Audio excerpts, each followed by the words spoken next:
We were abducted. We were tortured very, very severely. My father-in-law, my mother-in-law, and myself. We had 14 broken bones between us. We were taken off to a dark torture camp.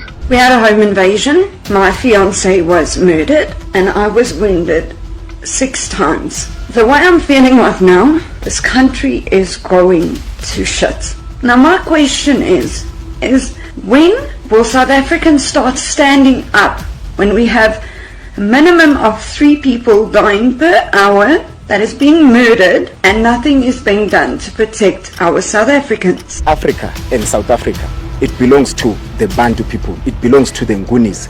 So it belongs to the people of Africa. White farmers are being brutally killed and their land is being confiscated in South Africa. And the newspapers and the media, television media, doesn't even talk about it. People are going to occupy land. We require no permission from you, from the president, from no one. We don't care. We can do whatever you want to do. Who are you to tell us whether we can occupy land or not? We are going to occupy land. Yes. South Africans occupy land. In the hallowed halls of the White House, a confrontation unlike any other unfolded.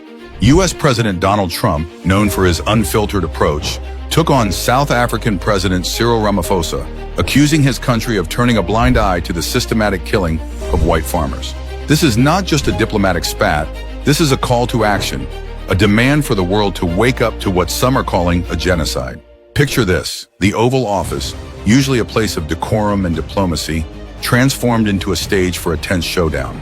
President Trump, with the lights dimmed, played a video that sent shockwaves through the room. It showed a far-left politician chanting, "Kill the farmer," a chilling reminder of the threats faced by white farmers in South Africa. Trump didn't stop there. He leafed through news articles, each one detailing the gruesome deaths of farmers, their lives cut short in what he described as death, death, death, horrible death. His voice echoed with urgency as he declared, "These are not isolated incidents. This is a pattern of persecution." For years, white farmers in South Africa have lived in fear. Attacks on farms have become alarmingly common, with many farmers being brutally murdered. While the South African government dismisses these as isolated incidents, the numbers tell a different story. According to some reports, the murder rate of white farmers is disproportionately high compared to other groups. Elon Musk, a South African native, has even spoken out, calling it a genocide of white people. These are not just statistics. These are lives lost, families shattered, and a community under siege. Why is this happening? The roots lie in a toxic mix of historical grievances and modern incitement. During apartheid, white farmers amassed vast lands while black South Africans were dispossessed, creating a lingering resentment that fuels today's violence. Radical politicians exploit this pain, chanting slogans like "Kill the farmer" to incite hatred, while economic desperation drives criminals to target white farmers, seen as wealthy symbols of a painful past. Their farms are burned to ashes, their homes reduced to rubble, not just to steal but to erase their presence.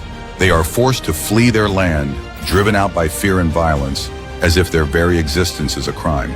The video President Trump showed was not just any clip, it was a compilation of evidence showing the reality on the ground. Crosses lining the roads, each one representing a farmer who has been killed. The chant "Kill the farmer" is not just rhetoric, it's a call to action for violence against a specific group.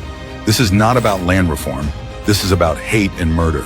It's about a government that has failed to protect its citizens, choosing instead to hide behind excuses. President Ramaphosa, when confronted, seemed taken aback. He attempted to downplay the issue, saying that crime affects all South Africans. But the facts speak for themselves. While crime is indeed a problem, the targeted nature of these attacks cannot be ignored. White farmers are being singled out, their lives and livelihoods threatened. Ramaphosa's response was inadequate, a deflection rather than a solution.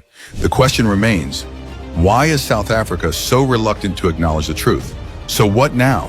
Will South Africa continue to deny the reality, or will it take steps to protect its citizens, regardless of race? President Trump has shown a light on this issue, forcing the world to confront an uncomfortable truth. It's time for South Africa to accept that there is a problem, and it's time for the international community to call it what it is, a genocide. The world is watching, and history will judge us by our actions. Will we stand by as this tragedy unfolds, or will we demand justice for those who are voiceless?